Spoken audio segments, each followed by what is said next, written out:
أشهد أن لا إله إلا الله وحده لا شريك له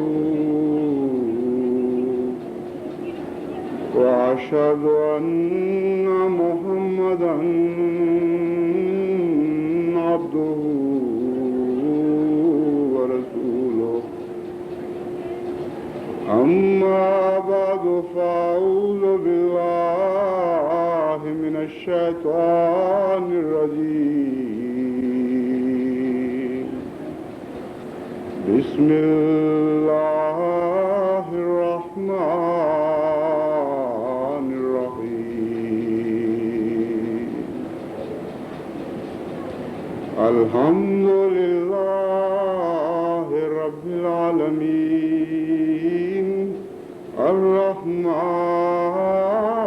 الرحيم مالك يوم الدين إياك نعبد وإياك نستعين اهدنا الصراط المستقيم صراط الذين أنعمت عليهم غير المغضوب عليهم ولا الضالين.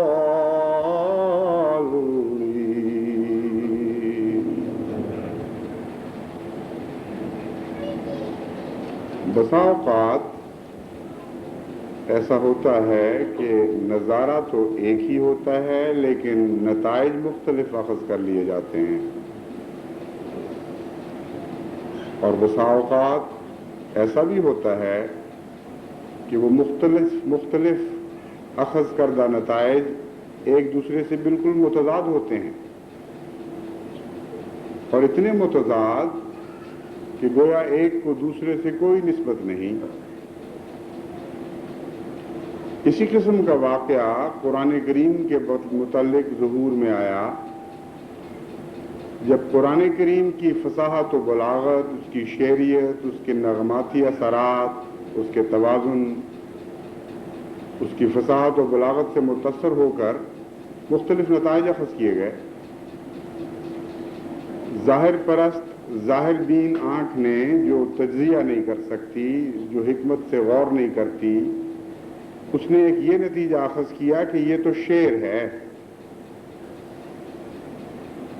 یہ نتیجہ اخذ کیا بل ہوا شاعر، یعنی محمد مصطفیٰ صلی اللہ علیہ وآلہ وسلم شاعر ہیں، بہت گہرا اثر ہے ان کے کلام میں، بڑے نغماتی اثرات ہیں، فصاحت و بلاغت کا دریا بہہ رہا ہے، یہ تو ہم مانتے ہیں، لیکن نبی ماننا یا یہ کہنا کہ خدا کا کلام ہے یہ ہم تسلیم نہیں کر سکتے۔ شعروں سے مشابہت ہے کلام کو، اور شاعروں سے مشابہت ہے نعوذ باللہ محمد مصطفیٰ کو، جن کی بصیرت کچھ آگے بڑھی 1 انچ یا 2 انچ، انہوں نے اس سے زیادہ یہ کہا کہ شاعر بھی ہیں لیکن اس کمال کے کہ سحر کی حد تک ان کے شعر میں اثر پیدا ہو چکا ہے، سحر مستمر، حیرت انگیز سحری اثرات ہیں اس کلام میں، اور ساحر ہے، جادوگر ہے، اس سے زیادہ ہم نہیں مان سکتے۔ کیوں دھوکہ کھایا ان کی آنکھ نے، اور اس آنکھ نے جو ابو بکر اور عمر اور عثمان اور علی کی آنکھ تھی، اس نے کیوں مختلف نتیجہ اخذ کیا؟ اس لیے کہ وہ ظاہر پرستوں کی آنکھیں نہیں تھیں، وہ غور کرنے والوں کی آنکھیں تھیں، فکر کرنے والوں کی آنکھیں تھیں، وہ ظاہری منظر کو دیکھ کر اس کے پس منظر میں ڈوبنے والی آنکھیں تھیں، اور غور کے بعد نتیجہ اخذ کرنے والی آنکھیں تھیں۔ وہ اس راز کو پا گئیں کہ اگرچہ شعری لحاظ سے بظاہر دونوں میں کوئی فرق نہیں نظر آتا سوائے ادنا اور اعلیٰ کے، بظاہر یوں معلوم ہوتا ہے کہ کلام ہے تو شعر، لیکن اتنے اعلیٰ معیار کا شعر ہے جو سحر کی حد میں داخل ہو گیا ہے، جادوگری کے تک پہنچ گیا ہے۔ لیکن یہ درست نہیں، اس لیے کہ سحر اور شعر کا رخ مختلف ہوتا ہے اور نبوت کا رخ مختلف ہوتا ہے۔ نبوت کے تصورات اور افکار کی رو بالکل مخالف سمت میں بہہ رہی ہوتی ہے، اور شعر اور جادوگری کی رو بالکل مخالف سمت میں بہ رہی ہوتی ہے، ان کا آپس میں کوئی جوڑ ہی نہیں، کوئی تعلق ہی نہیں۔ دنیا کا شعر و ادب کا جتنا بھی مجموعہ ہے اس میں ہمیشہ آپ رخ مادیت کی طرف دیکھیں گے، دنیاوی لذات کی طرف اس کا رخ پائیں گے۔ اعلیٰ حوالے سے بھی بات ہوگی تو بالآخر تان وہیں جا کر ٹوٹے گی کہ انسانی لذتوں کا ماحصل کیا ہے اور ظاہری تسکین کیسے ہوتی ہے۔ لیکن نبوت کے کلام میں ایک بالکل مختلف رو پائی جاتی ہے، وہ ادنا روزمرہ کی باتیں بھی شروع کرتی ہے تو تان آخر تقویٰ پر اور اللہ کے ذکر پہ ٹوٹتی ہے۔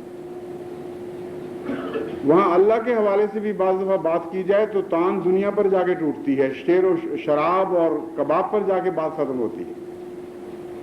یہاں ادنا ادنا روزمرہ کی باتیں کی جائیں تو تان جا کر تقویٰ پہ ٹوٹتی ہے، اور پھر ایسی تقویٰ پر جا کر ٹوٹتی نہیں بلکہ تقویٰ کی تان میں تبدیل ہو جاتی ہے جو پھر کبھی نہیں ٹوٹتی۔ وہ ایسی تان ہے جس کو ابدیت حاصل ہے۔ اس فرق کی مثال میں آپ کے سامنے رکھتا ہوں۔ ایک شاعر کہتا ہے، ہر چند ہو مشاہدہ حق کی گفتگو، بنتی نہیں ہے بادہ و ساغر کہے بغیر۔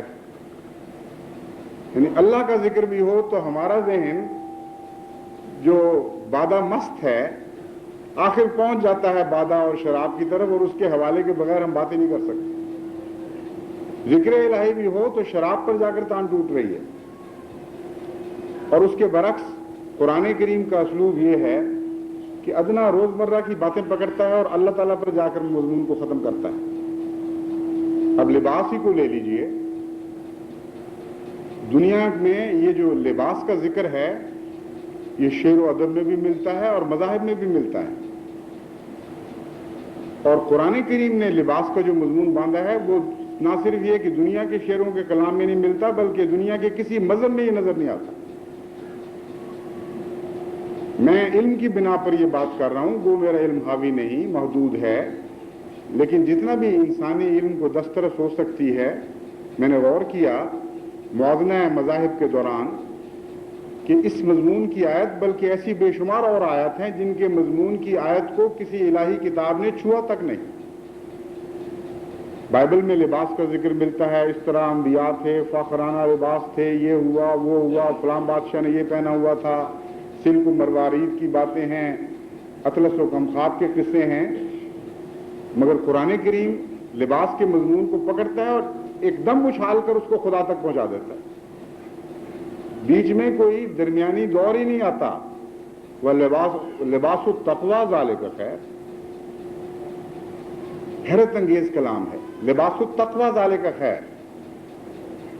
کہیں بات کرتا ہے لباس کی ایک دوسرے عبرت کے رنگ میں تو کہتا ہے لباس الجو، بھوک کا لباس، یعنی ظاہری لباس نظر سے غائب ہو جاتے ہیں اور مضامین اس کی جگہ لے لیتے ہیں۔ لباس کی ادنا حالت کا بھی ذکر کرتا ہے جو لباس الجو پہ جا کے منتج ہوتی ہے، اور اس کی اعلیٰ حالت کا بھی ذکر کرتا ہے جو لباس التقویٰ پہ جا کے منتج ہوتی ہے۔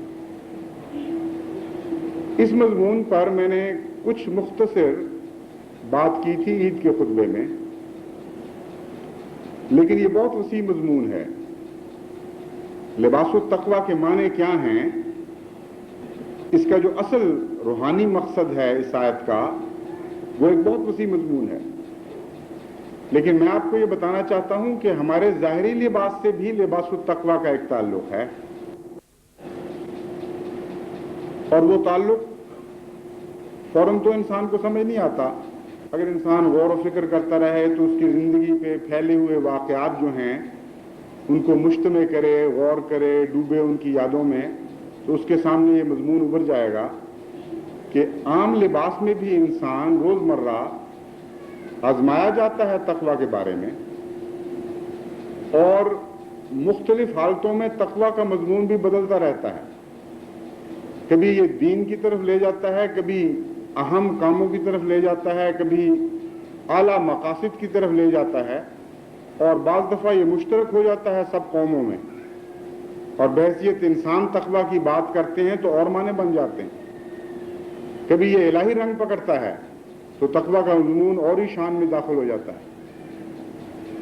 لیکن صرف ظاہری لباس کے حوالے سے بھی بات کی جائے تو بڑا پیارا مضمون بنتا ہے، بڑا گہرا اور تفصیلی ہے، جس کا دائرہ ساری زندگی پہ محیط ہے. اس ضمن میں اپنے بچپن کے تجارب سے ان کے حوالے سے بات کروں گا. ایک واقعہ چھوٹا چھوٹا چنا ہے یہ آپ کو بتانے کے لیے کہ اگر آپ بیدار فکر کے ساتھ غور کریں تو ہر چیز میں کچھ نہ کچھ نصیحت آپ کو ملتی چلی جائے گی. باتیں ادنا سی چھوٹی چھوٹی ہیں بالکل، لیکن ان کے اندر سبق گہرے ہیں اور سب میں تقویٰ کا سبق مل رہا ہے.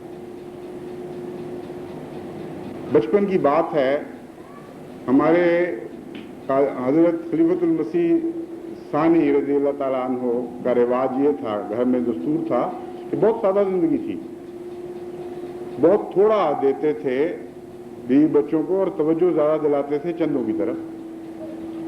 سادہ، بالکل اتنی سادہ زندگی کہ کپڑے بعض دفعہ سی کے بھی اس قابل نہیں ہوتے تھے کہ پہن کے انسان اسکول جائے. چنانچہ مجھے یاد ہے کہ ایک دفعہ شلوار تھی، قمیض نہیں تھی، اور اسکول جانا تھا.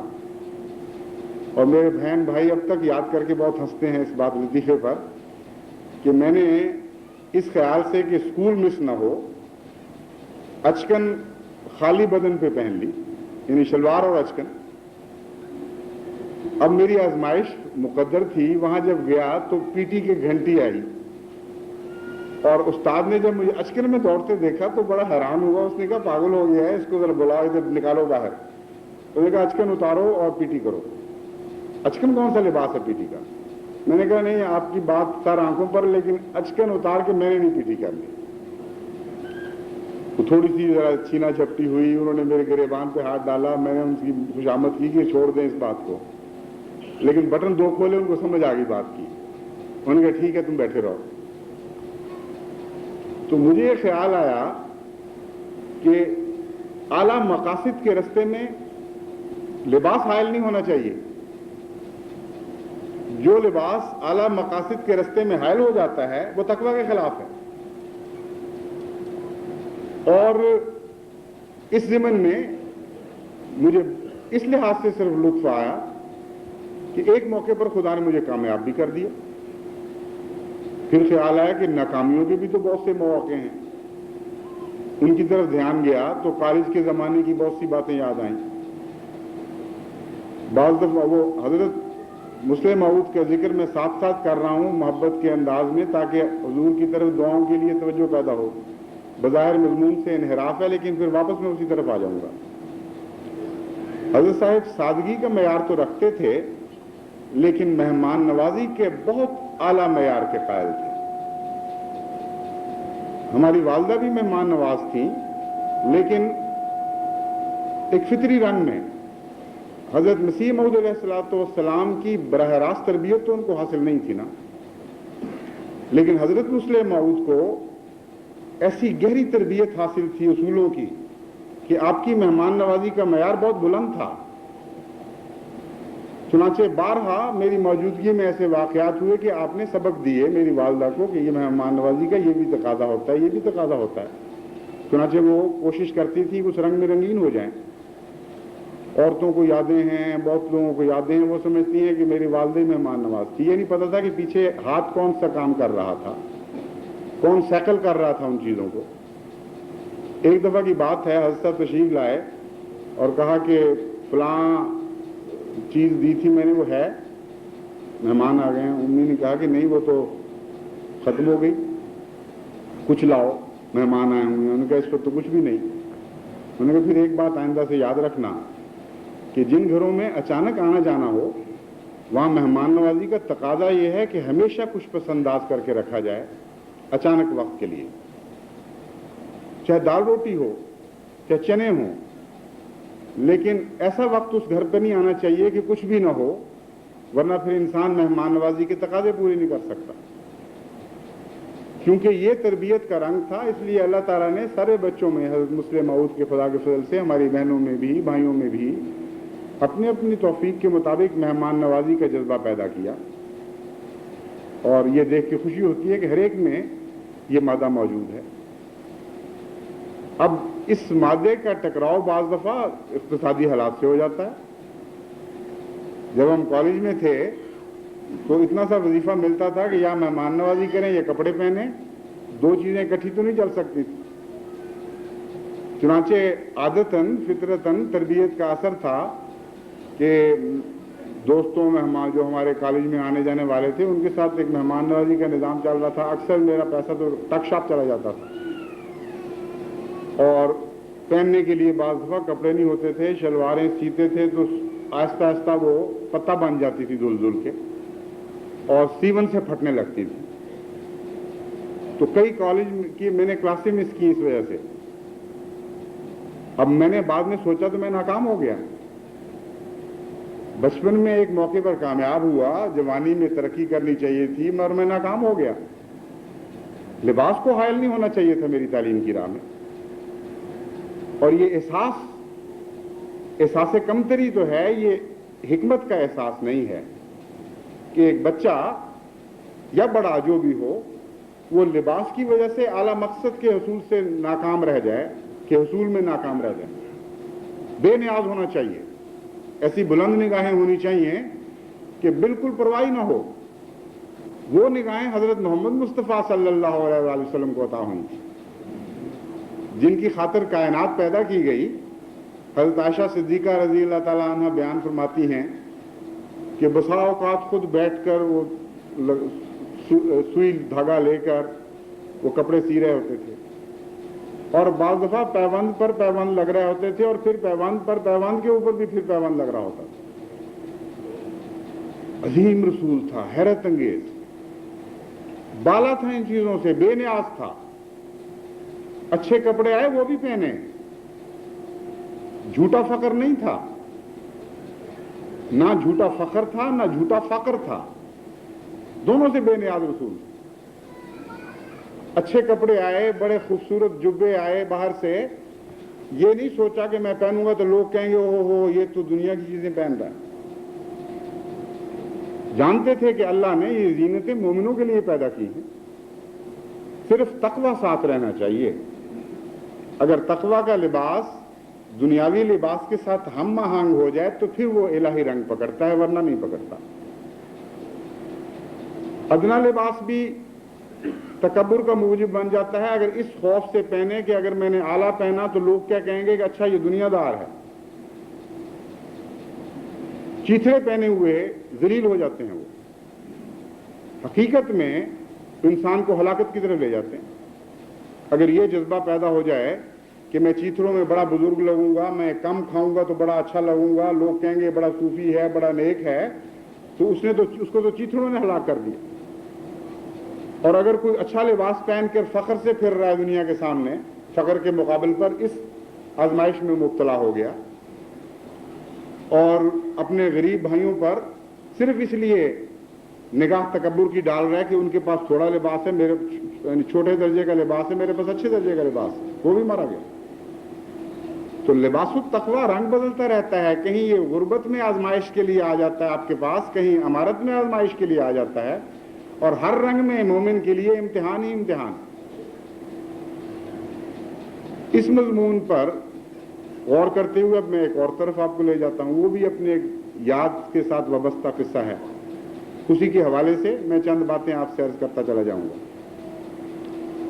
جب میں انگلستان گیا تو وہاں میں نے انگریزی لباس پہنا، عام سادہ لباس جو تھا ہمارا پاکستانی، وہ وہاں میرے نزدیک چل ہی نہیں سکتا تھا، بڑی مصیبت ہے سنبھالنا۔ اب کون شلواروں کو مایا دے اور استریاں کرے، اور مہنگا بھی بڑا پڑتا تھا، اور میں نے کوئی بات نہیں کی اس میں۔ میں سمجھتا تھا کہ اس کو پہن کے لوگ مجھے گناہگار سمجھتے ہیں کیا فرق پڑتا ہے. میں نے پہنا. جب واپس آیا تو کسی نے یہ کان میں بات پھونکی کہ اب تم پاکستان جا رہے ہو اور اب پہنچو گے وہاں استقبال ہوں گے، یہ ہوگا وہ ہوگا، اب تم شلوار قمیض پہن لو اور اچکن پہن لو. میں نے کہا اب تو نہیں میں پہنوں گا. اگر یہ لباس میرے لیے گناہگاری کا لباس تھا تو اس گناہگاری کا علم ہونا چاہیے پھر ساروں کو. یہ تو عجیب بات ہے کہ بارڈر بدلنے سے لباس بدل جائیں. یہاں برقع پہنا ہو اور جب یورپ کے سفر پر عورت جائے تو برقع یہاں چھوڑ جائے کہ بارڈر کراس نہیں کر سکتا، یا اچکن بارڈر وہاں کراس نہ کر سکے اور پتلون وہاں سے ادھر بارڈر کراس نہ کر سکے. یہ تمسخر ہو گیا، دین تو نہ ہوا. چنانچہ جب مجھے بہت لطف آیا اس بات کا آگے چل کر، جب میں ربوہ اسٹیشن پہ پہنچا تو خدام الحمدی نے بڑا استقبال کیا ہوا تھا. میں قائد جو رہا ہوں وہاں کافی دیر، اور میں نے دیکھا نظریں بدل رہی ہیں. بڑا دھکا لگا بعض لوگوں کو. انہوں نے کہا انا للہ و انا الیہ راجعون. بھیجا کیا تھا، واپس کیا بن کے آیا ہے، مارے گئے ہم.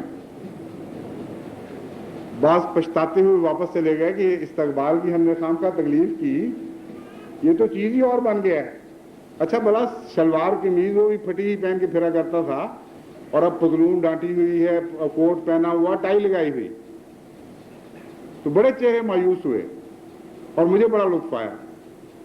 میں نے کہا الحمدللہ خدا تعالیٰ نے مجھے ایک جھوٹی عزت سے بچا لیا جس کی مجھے کوئی تمنا کوئی خواہش نہیں. اس کا احسان ہے. اگر مبتلا کر دیتا تو مارا بھی جاتا میں. پھر آگے مجھے خیال ہے اس سے سبق جو ملا. ایک دفعہ سندھ کا دورہ تھا، وقف جدید میں حضور نے آتے مجھے لگا دیا. سندھ کے دورے پر جب گیا تو ایک بڑی بیکورڈ دنیا کے لحاظ سے جماعت اور کچھ مولویت کا اثر. ویسے تو میں عام لباس بھی پہننے لگ گیا تھا، جو مرضی کرتا تھا، مجھے اس میں کبھی فرق نہیں کیا، کیونکہ میرے نزدیک پتلون ہو، کوٹ ہو، کوئی فرغل پہنا ہو، کسی نے انڈونیشیا کی دھوتی پہنی ہو، یہ ساری بے معنی باتیں ہیں.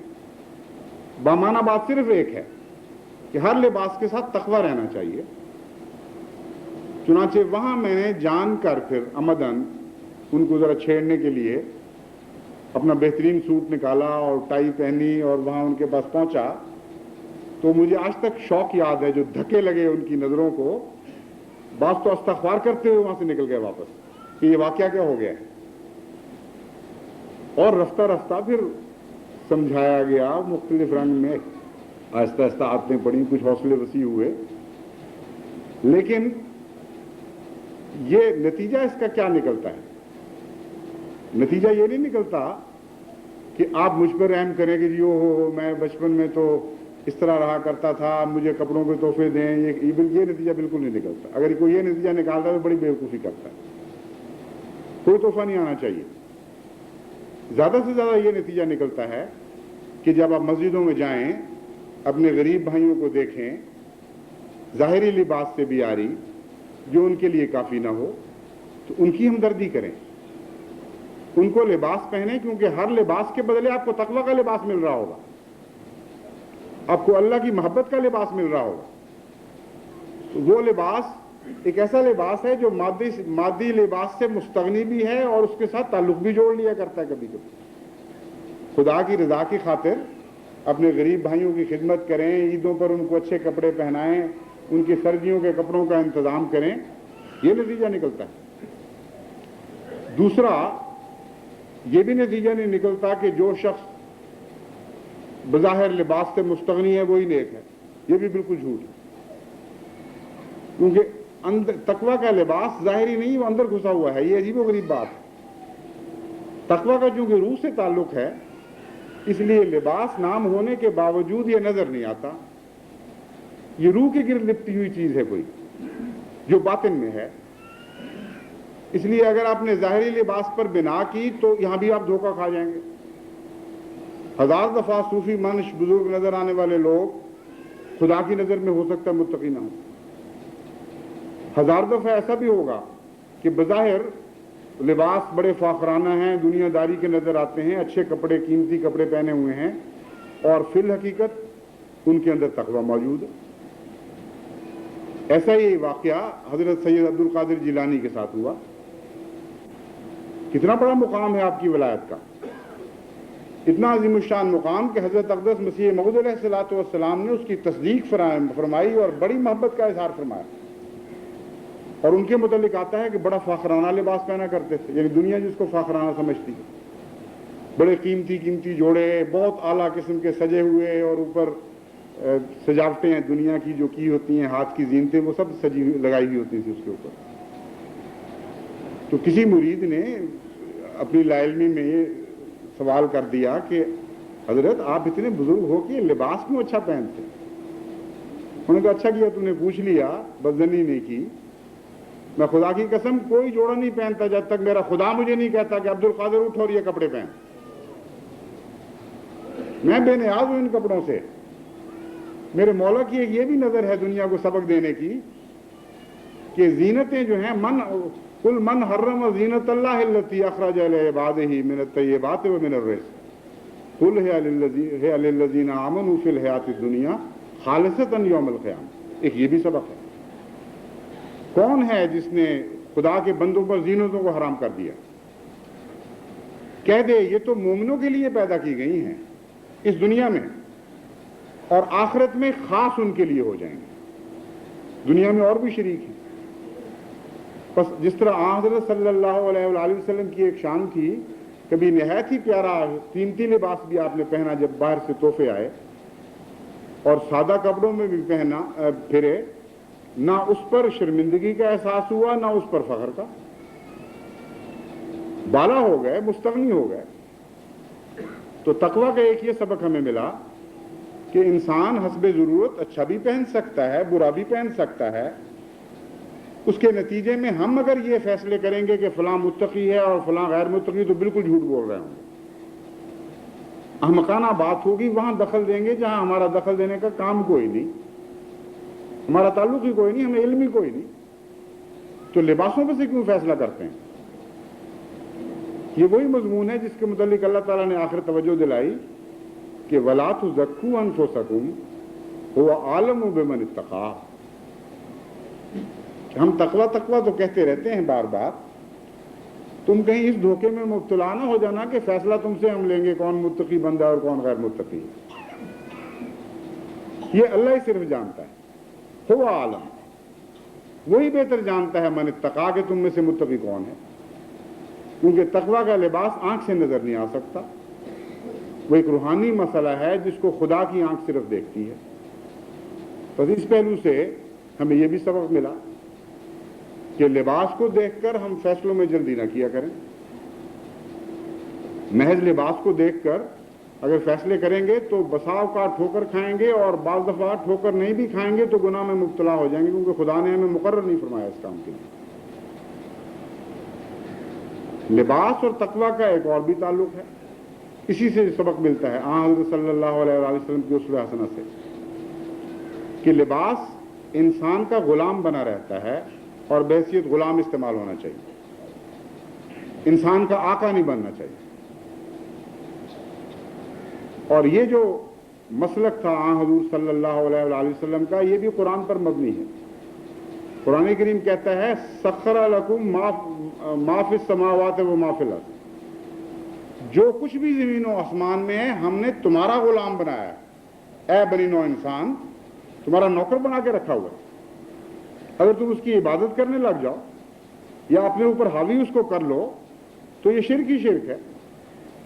اپنے نوکر کی عبادت کرو گے، اپنے نوکر کے غلام بن جاؤ گے تم. کتنی حماقت ہے، کتنی بے وقوفی ہے. گھاٹے کا سودا ہے سارے کے ساتھ. اس کی عبادت کرو، اس کے غلام بنو جس نے تمہارے لیے ان چیزوں کو بطور غلام، بطور ایک نوکر، ایک چاکر کے طور پر مسخر کیا ہوا ہے. تو ہمیشہ جب ایسا لباس کوئی انسان پہنے جس کو دیکھ کر یوں محسوس ہوا ہو کہ وہ لباس کے ساتھ لٹکا ہوا ہے، تو وہاں طبیعت میں ایک انقباض پیدا ہو جاتا ہے، طبیعت مقدر ہو جاتی ہے، رحم آتا ہے. یہ تو نہیں آدمی فیصلہ دے سکتا کیونکہ اس کا مقام نہیں ہے کہ یہ غیر متقی ہے. ہو سکتا ہے کچھ اور بات ہو، لیکن وہ شخص خود ضرور جان سکتا ہے جس کی یہ کیفیت ہے. اس لیے میں آپ کو یہ نہیں کہہ رہا کہ آپ دوسروں کے لباس دیکھ کر یہ فیصلہ کیا کریں کہ وہ لباس کا آقا ہے یا لباس اس کا آقا ہے. میں یہ کہنا چاہتا ہوں کہ اپنے لباس کے بارے میں ہمیشہ یہ فیصلہ رکھا کریں اور بڑی باریک نظر سے مطالعہ کیا کریں اپنے نفسیاتی پس منظر کا کہ آیا آپ لباس کے غلام بن رہے ہیں یا لباس آپ کا غلام بن رہا ہے. آپ وہ ہینگر ہیں جس کے اوپر ماڈل کے طور پر لباس لٹکائے جاتے ہیں یا وہ انسان ہیں جن کی زینت کی خاطر وہ لباس بنائے جاتے ہیں. اگر یہ اپنا زاویہ نگاہ درست کر لیں تو آپ کا ظاہری لباس بھی متقیانہ ہو جائے گا, وہ بھی صحیح ہو جائے گا. ان سب باتوں کو ملحوظ رکھنے کے بعد پھر اگلا قدم آتا ہے, یعنی تقویٰ کے لباس کی حقیقت کیا ہے. تقویٰ کے لباس انسان کی ہر خامی کو ڈھانپ لیتا ہے اور تقویٰ کے مطابق ہی انسان کو زینت ملتی ہے. تقویٰ کا لباس نہ ہو تو جہاں جہاں سے یہ لباس نہیں ہوگا وہاں وہاں سے بدن ننگا ہو جائے گا. وہ دھوپ کا بھی شکار ہوگا روحانی لحاظ سے اور سردی کا بھی شکار ہوگا, اور خدا والوں کی نظر میں وہ چیتروں میں ملبوس ایک شخص پھر رہا ہوگا. جتنا یہ لباس کامل ہوتا جائے بدن روحانی بدن ڈھکتا چلا جاتا ہے اور زینت عطا ہوتی چلی جاتی ہے. چنانچہ قرآن کریم نے فرمایا خذوا زینتکم عند کل مسجد, کہ دیکھو جب مسجدوں میں جایا کرو تو اپنی زینت ساتھ لے کے جایا کرو. کیا زینت سے مراد ہے؟ دنیا کی زینت نہیں, وہ ایک ثانوی معنی ہے اس کے. تقویٰ کا لباس پہن کے جایا کرو, محض للہ سفر کیا کرو مسجد کی طرف, ہر قدم پر دعائیں کرتے ہوئے جاؤ, توفیق مانگتے ہوئے جاؤ کہ خدا تعالیٰ مسجد سے تمہیں نیکی عطا کرے, ریاکاری سے بچائے. تو مجھے خیال آیا کہ ساری دنیا کے احمدیوں کو بتانے کی ضرورت ہے, یاد دہانی کی ضرورت ہے کہ ظاہری طور پر تو وہاں مختلف بھیسوں میں لوگ آئیں گے, بھانت بھانت کی بولیاں بولنے والے, بھانت بھانت کے لباس میں ملبوس. کوئی انڈونیشیا سے آ رہا ہوگا, کوئی امریکہ سے آ رہا ہوگا, کوئی پاکستان سے آ رہا ہوگا, کسی نے پگڑی پہنی ہوگی, کسی نے ٹوپی, کسی نے ہیٹ. اور جب وہاں اکٹھے ہوں گے تو آپ کو اس وقت محسوس ہوگا کہ لباس میں فخر کا کوئی سوال ہی نہیں. فطری تقاضے ہیں مختلف قوموں کے, اور نہ وہاں پگڑی فخر کا موجب رہے گی, نہ ٹوپی ذلت کا موجب, نہ ہیٹ کسی قسم کی افضلیت کا موجب بن رہے گا, فضیلت کا موجب رہے گا, نہ ننگے سر ہونا ہی کوئی معیوب بات نظر آئے گی. قومیں مختلف رنگ میں, کوئی افریقن لباس پہن کے آئے گا, کوئی امریکن, کوئی انڈونیشین, کوئی جاپانی. کیا چیز ہے جو قدر مشترک ہے جس نے احمدی کو ایک رنگ دینا ہے؟ وہ قدر لباس التقویٰ ہے. اس لیے یونیفارم اپنی لے کے جانا نہ بھولیں, کیونکہ یونیفارم کے بغیر قومیں حسین منظر پیش نہیں کیا کرتی.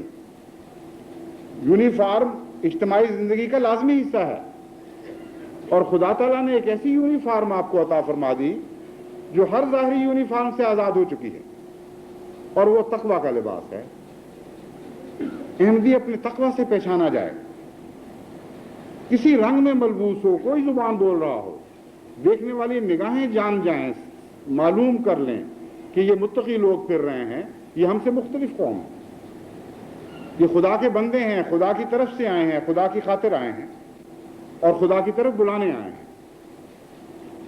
یہ وہ اہم بات تھی جس کی طرف توجہ دلانا چاہتا تھا. سوچا تو آہستہ آہستہ مضمون پھیلتے پھیلتے کہیں سے کہیں نکل گیا. میں نے کہا چلیں اپنی سوچ میں آپ کو بھی شامل کر لوں, یہ جو سیر میں نے کی ہے آپ کو بھی اس میں ہم سفر بنا لوں, کیونکہ اسپین کا سفر بھی ہم میں سے بہت سے اکٹھے کریں گے. تو ان باتوں کو ملحوظ رکھتے ہوئے لباس التقویٰ کو پیچھے نہ چھوڑ جائیں. دوسری بات ان لوگوں کے متعلق میں کہنی چاہتا ہوں جو پیچھے رہ جائیں گے. ان میں سے بات بڑا دکھ محسوس کر رہے ہیں, بڑے دردناک خط آ رہے ہیں مجھے, تڑپ رہے ہیں کاش ہم بھی وہاں جا سکتے اور ہم نہیں جا سکتے, دعاؤں کے لیے لکھ رہے ہیں. ان سب سے میں کہتا ہوں کہ آپ زمان و مکان سے بالا ہو چکے ہیں. جس کا تعلق رب سے جڑ جائے, جو زمان و مکان سے بالا ہے, اس کے بندے بھی بسا اوقات زمان و مکان سے بالا ہو جائے گا. یہ وہ مقام ہے, اگر تقویٰ کا لباس آپ یہاں پہن لیں تو ہو سکتا ہے جسم آپ کا شریک نہ ہو، آپ کی روح وہاں مسجد میں شریک ہو رہی ہو خدا کے نزدیک. اور ایسے واقعات ہو چکے ہیں تاریخ اسلام میں. ایسے ایسے عظیم الشان واقعات ہیں کہ انسان کی عقل دنگ رہ جاتی ہے. اور آپ گواہ ہیں سب سے زیادہ اس بات کے، جو یہاں اس وقت احمدی بیٹھے ہوئے ہیں اور وہ بھی جو یہاں نہیں بیٹھے ہوئے. قرآن کریم گواہ ہے کہ آپ گواہ ہیں اس بات کے. قرآن کریم فرماتا ہے لما یلحقوا بہم، ایسے لوگ آنے والے ہیں کہ جو زمانی لحاظ سے بھی نہیں ملے اور مکانی لحاظ سے بھی نہیں ملے، مگر خدا گواہی دیتا ہے کہ محمد مصطفیٰ کے صحابہ میں ان کا شمار ہوگا. اب بتائیے، اسپین تو پھر بھی گر پڑ کے پہنچ جائیں گے، کوئی واپس 1400 سال بھی جا سکتا ہے، اس مکے میں جا سکتا ہے جہاں محمد مصطفیٰ پھرا کرتے تھے اور دکھ اٹھایا کرتے تھے اپنے رب کی خاطر. اس مکے میں جا سکتا ہے جہاں بلال گھسیٹے جاتے تھے گلیوں میں پتھریلی زمین پر. کوئی نہیں جا سکتا. اس مدینے کی سیر نہیں ہو سکتی جو وہ مدینہ تھا. ظاہری طور پر اینٹ پتھر کے ان شہروں کی سیر تو ہو سکتی ہے، اس لیے ناممکن بات نظر آتی ہے. مگر قرآن کریم فرماتا ہے کہ وہی خدا ہے جو دوبارہ پھر ایسے واقعات پیدا فرما دے گا کہ آنے والی نسلیں جن کا زمانی لحاظ سے بھی بودھ ہوگا اور مکانی لحاظ سے بھی بودھ ہوگا اور قومی لحاظ سے بھی بودھ ہوگا اور نسلی لحاظ سے بھی بودھ ہوگا. لما یلحقوا بہم جب خدا کہتا ہے تو ہر چیز کٹ گئی، لیکن ایک چیز نہیں کٹی ان کی روح کے جذبات عشق جو محمد مصطفیٰ سے ان کو ہیں، وہ جذبات ان کو ایسے پر عطا کریں گے جن کے نزدیک میں جن کی طفیل وہ محمد مصطفیٰ کے قدموں میں حاضر ہو جائیں گے. اور خدا آج گواہی دے رہا ہے کہ ایسی قوم آنے والی ہے. لما یلحقوا بہم، ابھی تک تو نہیں آئے لیکن ہو جائیں گے، مل جائیں گے حضور اکرم کے غلاموں کے ساتھ. تو وہ خدا جو زمان و مکان سے بالا خدا ہے، جب اس کی تقدیر پر راضی ہو جاتا ہے انسان، جب اس کی رضا کے سامنے سر تسلیم خم کر دیتا ہے، تو اس کو بھی خدا ایک زمان و مکان سے بالا کیفیت عطا فرماتا ہے. دور بیٹھے اس کے حج ہو جاتے ہیں، بغیر ملے صحابی بن جایا کرتا ہے. اس کو توفیق نہیں ملی اگر حضور اکرم کی خدمت میں حاضر ہو کر سلام کرنے کی، تو ایسا بھی ہوتا ہے کہ محمد مصطفیٰ کا سلام اس تک پہنچ رہا ہوتا ہے. یہ ہے لباس التقویٰ کا نتیجہ. عظیم الشان نتائج عطا ہوتے ہیں اس لباس سے. بس پیچھے رہنے والوں کو غم کیا ہے؟ مجھے تو دعا کی تو ان کے درد کی وجہ سے توفیق ملتی ہے، لیکن تعجب بھی ہوتا ہے کہ وہ کس بات پہ رہے ہیں. کیا پتہ ایسے جانے والے ہوں جن کو وہاں کی لذتیں، وہاں کی سیریں زخمی کر دیں، ان کے جانے کی نیتیں اور ہوں، واپس فائدہ اٹھانے کی بجائے نقصان اٹھا کر آ رہے ہیں. ایسا بھی تو ہو سکتا ہے. ابتلا بھی تو وہاں بڑے ہیں. نیتوں میں یہ بات شامل ہو کہ چلو اسپین کی مسجد تو ہے، سیر بھی خوب ہوگی. اگر مسجد کی سیر کا مقصد بالا ہے تو یہ چیزیں تو مل ہی جاتی ہیں، ان سے انکار نہیں ہے. سیر بھی ہوتی ہے مومن کی، لیکن مقصد اول کیا ہے جو حاوی ہے زندگی پر؟ بعض دفعہ انسان کو پتہ نہیں چلتا، ٹھوکر کھا جاتا ہے، اس میں خلط ملط کر دیتا ہے دوسرے جذبات کو، اور سارے کا سارا رجحان تباہ ہو جاتا ہے. وہ رخ صحیح نہیں رہتا جس رخ کے تابع انسان قبلے کو پہنچا کرتا ہے.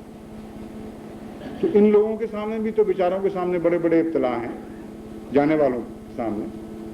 آپ کے سامنے وہ ابتلا تو نہیں. آپ کے بھی لیے درد ہے اور درد کی دعائیں ہیں، اگر خدا ان کو قبول کر لے تو آپ شامل ہو جائیں گے. وہ واقعہ آپ نے بارہا سنا ہے، تذکرۃ الاولیاء میں لکھا جانے والا واقعہ جس کو حضرت مسلم موعود نے بھی بارہا بیان فرمایا، وہ اسی مضمون کی تشریح کرتا ہے. کہتے ہیں ایک دفعہ ایک ولی، بہت بڑے بزرگ تھے، ان کو حج کی توفیق ملی. رویا میں دیکھا کہ فرشتے باتیں کر رہے ہیں کہ اس دفعہ کسی کا آنے والے کا تو حج ہوا نہیں، ہاں فلاں شخص کا ہوا ہے جو نہیں آیا، اور اس کے طفیل خدا تعالیٰ نے بعض آنے والوں کے حج بھی قبول کر لی. یہ حیرت انگیز واقعہ جو سنا انہوں نے، تو انہوں نے اس فرشتے سے پوچھا کہ تم کیا قصہ کر رہے ہو؟ میرا بھی نہیں ہوا. کہ نہیں ہوا ہے لیکن تمہاری وجہ سے نہیں. ایک ایسا ہے حاجی خدا کی نظر میں جو آیا نہیں ہے اور اس کا حج اتنا پیارا لگتا ہے اللہ تعالیٰ کو کہ اس کے صدقے اس نے بہت سارے دوسرے حاجیوں کے بھی حج قبول کیے مگر ذاتی فیض نہیں ہے ان کا. یہ اس نے کہا وہ کیا کون شخص ہے؟ اس نے کہا پتہ ہم تمہیں بتا دیتے ہیں, اس سے آپ ہی جا کے پوچھ لو. چنانچہ رویا میں ہی اس شخص کا پتہ بتایا گیا. وہ ایک موچی تھا, بصرہ یا کوفہ کسی شہر میں بسنے والا, اور وہ ان کو یاد رہا پتہ. وہ گئے اس گاؤں اس شہر میں, وہ محلے کی تلاش کی, اس کے گھر کا دروازہ کھٹکھٹایا اور زیارت سے اپنی آنکھیں سیر کی اور عرض کیا کہ اے خدا کے بندے, وہ کیا بات ہے تجھ میں جو خدا کو اتنی پسند آئی کہ تیرا حج قبول ہو گیا؟ اس کی حالت زار ہو گئی کہ میں تو جا نہیں سکا, میرا حج کیسے قبول ہو گیا؟ اس نے کہا مجھے خدا نے بتایا ہے, مجھے تیرا پتہ خدا نے بتایا ہے, مجھے یہ بات بتا جو مجھے نہیں بتائی گئی کہ یہ کیا واقعہ ہے. اس نے کہا مجھے تو صرف اتنا پتہ ہے کہ بڑا لمبا عرصہ میں نے بچوں کے پیٹ کاٹے, خود غربت میں گزارا کیا اور حج کے شوق میں پیسے جمع کیے,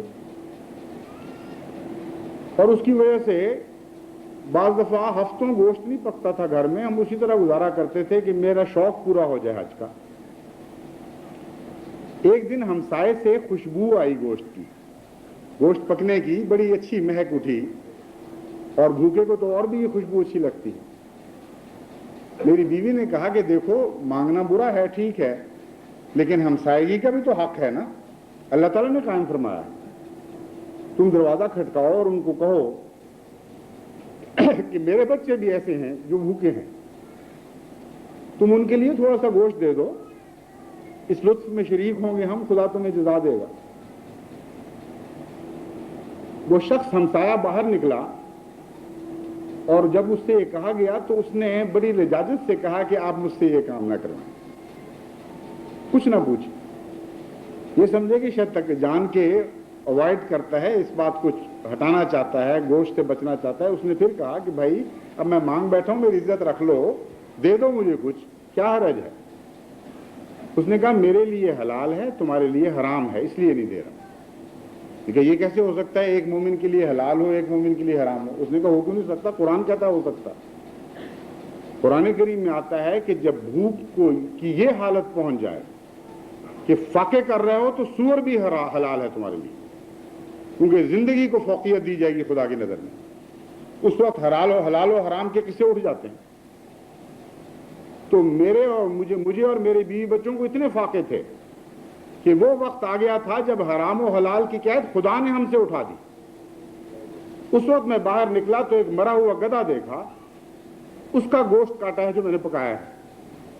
اب تم کہتے ہو کہ ہم دونوں کے لیے کس طرح ایک حکم نہیں ہے, الگ الگ حکم ہے ہمارے. کہتے ہیں میرا دل ہل گیا, زلزلہ برپا ہو گیا میرے دل. اس موچی نے بتایا. میں نے کہا اے خدا, میری ساری عمر کی محنتیں رائیگاں گئیں جبکہ میرا ہمسایہ بھوکے مر رہا تھا. اس حج کا کیا فائدہ؟ وہ حج میرے کس کام آئے گا اگر ہمسایہ گواہ ہو جائے گا مجھ پر کہ میں انسانیت کے ادنا مقام پر بھی فائز نہیں. اس نے جو پونجی تھی اٹھا کے اپنے ہمسائے کو دے دی اور حج کا ارادہ ترک کر دیا. عالم الغیب خدا ہے, زمانوں سے بھی آزاد ہے, مکان سے بھی آزاد ہے. بیت اللہ اس کے گھر پہنچ گیا اس دن, جس دن اس سے یہ واقعہ ہوا. خدا وہاں چلا آیا کہ اے بندے تیری روح میرا طواف کرتی ہے, تو دنیا کی قیدوں سے آزاد ہے, میں تیرا حج قبول کرتا ہوں, میں لبیک کہتا ہوں تیری آواز کے اوپر. یہ واقعات بھی دنیا میں ہو جایا کرتے ہیں. تو پیچھے رہنے والے سے میں کہتا ہوں کہ دعائیں کریں اور موجیں کریں, بے نیاز ہو جائیں ان باتوں سے کہ وہ جا سکتے ہیں کہ نہیں جا سکتے. تقویٰ کا لباس اوڑھ کر یہیں اس مسجد کا طواف کریں جس مسجد کے طواف کے لیے کچھ لوگوں کو جسمانی طور پر جانے کی توفیق ملے. دعاؤں سے مدد کریں, اہل اسپین کے لیے دعا کریں, ان مقاصد کے اعلیٰ تر ہونے کے لیے دعائیں کریں. اللہ تعالی ہمارے ساتھ ہو, ہمیں توفیق عطا فرمائے. جو جا سکے ہیں ان کی نیکی بھی قبول ہو, جو نہیں جا سکے ان کی بھی قبول ہو جائے. خدا کی راہ میں یہ منظر ہم دیکھیں کہ ایک ہی صف میں کھڑے ہو گئے محمود و ایاز,